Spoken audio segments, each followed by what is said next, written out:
জাতি জনগোষ্ঠী ইতিমধ্যে UPPL দলক আঁকোৱালি লৈছে কাৰণ যোৱা 17 বছৰত BPFৰ যিটো দুৰ্নীতি ভ্ৰষ্টাচাৰ এইটো ৰাইজে অতিষ্ঠ হৈ গৈছে। BPF দলে সোণালী সুযোগ এটা পাইছিলে। তেখেতসকলে 15 বছৰ তেখেতসকলৰ চৰকাৰৰ লগত এলায়েন্স আছিলে, অসম চৰকাৰ, ভাৰত চৰকাৰৰ লগত, আৰু ইয়াৰ লগতে মন্ত্ৰী 3জনকৈ পাইছিলে। সকলো দিশৰ পৰা কাম কৰাৰ সুযোগ পাইছিলে, কিন্তু সেই 17 বছৰত ৰাইজক ঠগ প্ৰবঞ্চনাৰ পৰা একো নকৰিলে।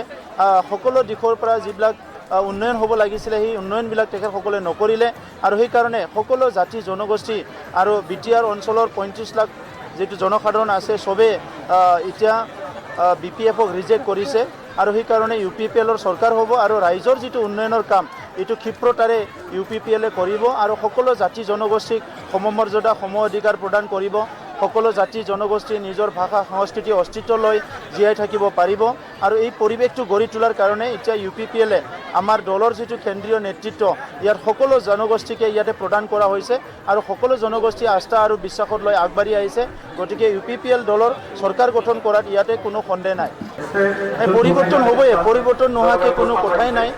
এইবাৰ ৰাইজে পৰিৱৰ্তন বিচাৰিছে, আৰু গণতন্ত্ৰৰ যিটো সৰ্বোচ্চ শক্তি এইটো ৰাইজৰ হাতত আছে, আৰু ৰাইজে যেতিয়া ডিচিশ্যন লৈছে কি এইবাৰ BPFক নালাগে UPPLক লাগে, এইটো পৰিৱৰ্তন আহিবই, পৰিৱৰ্তন অনিবাৰ্য, আৰু পৰিৱৰ্তন আহিলেহে ৰাইজৰ উন্নয়ন হ'ব, ভাল এটা শাসন পাবলৈ সক্ষম হ'ব, দুৰ্নীতি ভ্ৰষ্টাচাৰ দূৰ হ'ব, যিটো মানে আমাৰ হত্যা হিংসা জাতি জনগোষ্ঠীৰ মাজত যিটো ভয় শংকা এইটো দূৰ হ'ব, আৰু সকলো একেলগে মিলি আগবাঢ়ি যাব পাৰিম।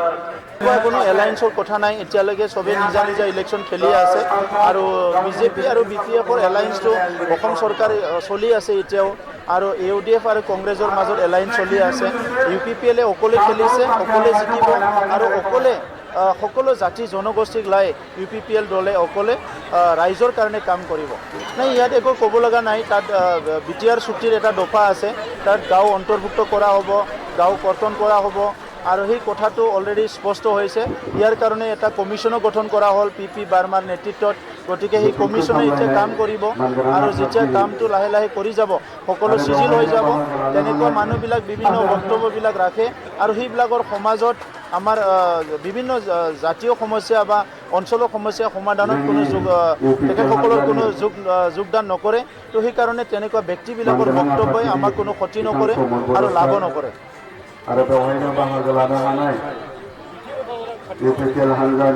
চাওক, হাগ্ৰামা মহিলাৰী ডাঙৰীয়াৰ যিটো স্বেচ্ছাচাৰী যিটো মানসিকতা এইটো তেখেতৰ সতীৰ্থসকলে দেখি পাই পেলাই অতিষ্ঠ হৈ গৈছে, আৰু আনপিনেদি চন্দন ব্ৰহ্ম ডাঙৰীয়া ইফালে নিজৰ দলৰ কিছুমান নেতাৰ ওপৰত প্ৰতিশোধ আৰম্ভ কৰিছে।